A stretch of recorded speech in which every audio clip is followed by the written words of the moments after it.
Hello everyone, welcome to my YouTube channel Universe is Unique। आप सभी का मेरे YouTube चैनल पर बहुत बहुत स्वागत है। आज है Sunday December 17th 2023। A very good morning to all of you and a very happy Sunday to all the people who are watching my video. Because आज संडे है तो आज सबके इंजॉय करने का या जो भी आपका मन करता है रेस्ट करने का टाइम है, दिन है। So I hope you will enjoy your Sunday. लेकिन इंजॉयमेंट के साथ साथ लर्निंग भी बहुत इम्पॉर्टेंट है। आज हम रिवाइज करने वाले हैं all the English vocabulary words from Monday to Saturday which we have learned. चलिए शुरुआत करते हैं फ्रॉम मंडे। मंडे को हमने वर्ड सीखा था लुडिक्रस। मंडे को हमने सीखा था वर्ड लुडिक्रस। लुडिक्रस का मीनिंग है वेरी सिली एंड रिडिकुलस, बहुत बेतुका, हास्यास्पद या फिर ऊट पटांग।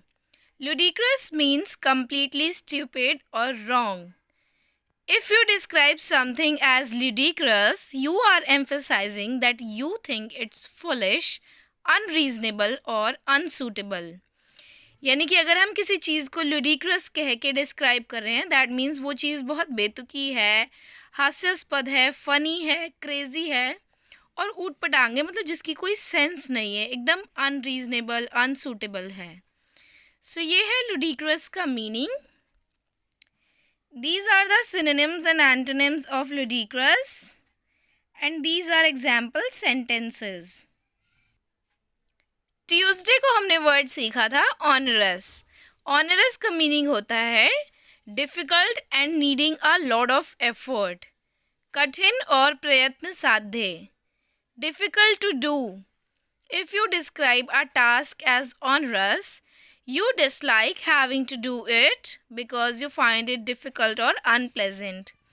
यानी कि अगर आप किसी भी काम को कह रहे हैं as a onerous, that means कि आपको वो काम ना तो पसंद है और वो काम इतना मुश्किल है जिसमें आपको बहुत एफर्ट लगाने पड़ेंगे उस काम को करने के लिए। ये है ऑनरस का meaning. These are the synonyms and antonyms of onerous and these are example sentences. Wednesday को हमने वर्ड सीखा था बायगॉन। बायगॉन का मीनिंग होता है something which had happened a long time एगो, यानी कि कोई भी चीज़ जो बहुत समय पहले हुई है, पास्ट में, प्रीवियस में हो चुकी है, बीती हुई है, बहुत समय पहले बीता हुआ, विगत। Bygone is used to tell someone that they should forget about unpleasant things that happened in the past and especially to forgive and forget something bad that someone has done to them।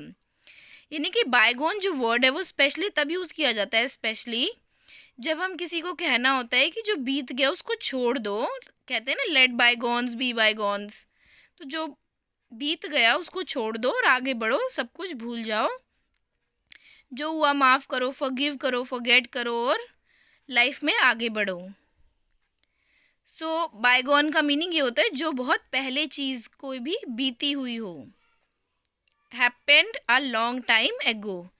ये है bygone का meaning.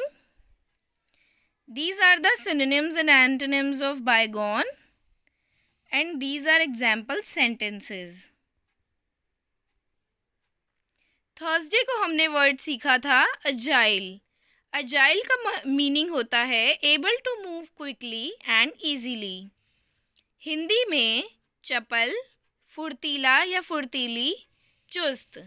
The meaning of agile is marked by ready ability to move with quick easy grace. यानी कि agile word तब use किया जाता है जब कोई भी पर्सन या किसी भी एनिमल के लिए यूज़ किया जा सकता है जो कि एबल है क्विकली मूव करने के लिए, इजीली मूव करने के लिए, बहुत फुर्तीले हैं या चपल है, एकदम चुस्त हैं वो। ये होता है अजाइल का meaning. These are the synonyms and antonyms of agile. देखिए इसमें दिखाया गया है सिनोनिम्स में एक्टिव, अलर्ट, यानी कि जो क्विक होते हैं, एकदम फुर्तीले होते हैं, एक्टिव होते हैं। And these are example sentences. देखिए इसमें बताया जैसे मंकी अजाइल होते हैं, डॉग अजाइल होते हैं, मतलब बहुत फुर्तीले होते हैं ये जानवर। फ्राइडे को हमने वर्ड सीखा था कैंडर।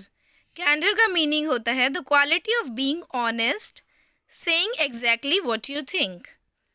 The quality of being honest, open and sincere.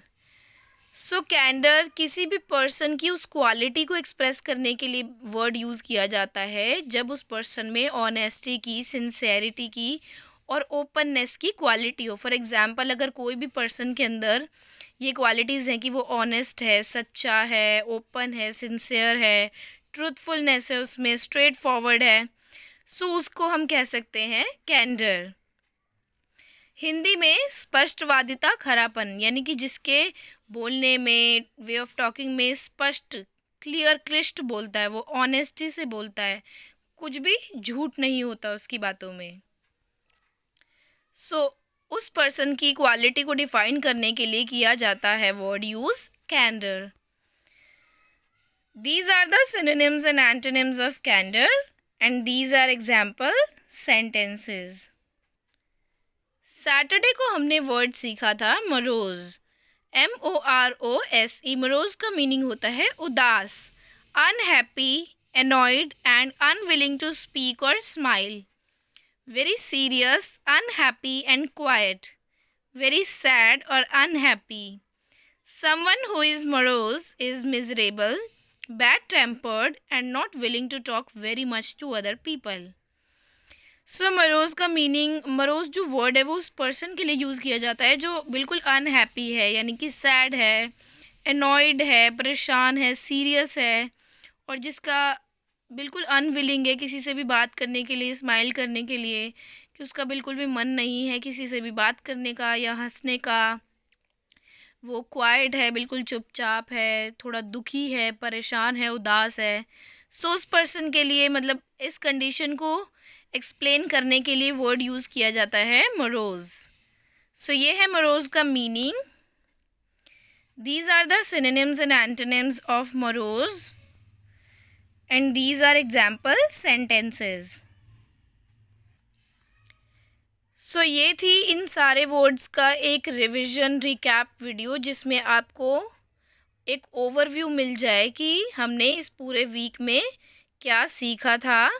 बाकी आज मैंने संडे की इस वीडियो में मैंने काफ़ी शॉर्ट में एक्सप्लेन किया है इन वर्ड्स को, सिर्फ मीनिंग बताया है। इन सभी वर्ड्स की सेपरेट वीडियोस मेरे YouTube channel universe is unique पर अवेलेबल है, सो आप जाके सर्च करके देख सकते हैं। मंडे को हमने वर्ड सीखा था लुडिक्रस, ट्यूसडे को ऑनरस, वेंसडे को बायगॉन, थर्सडे को एजाइल, फ्राइडे को कैंडर और सैटरडे को मरोज।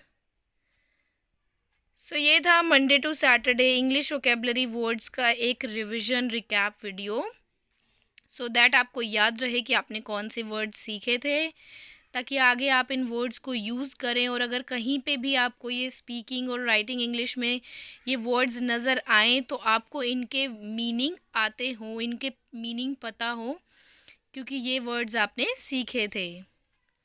सो इसी के साथ मैं इस वीडियो का एंड करती हूँ। फिर से मिलते हैं मंडे को एक नए इंग्लिश वोकेबलरी वर्ड्स के साथ। Please subscribe to my YouTube channel universe is unique and press the bell icon for the upcoming videos.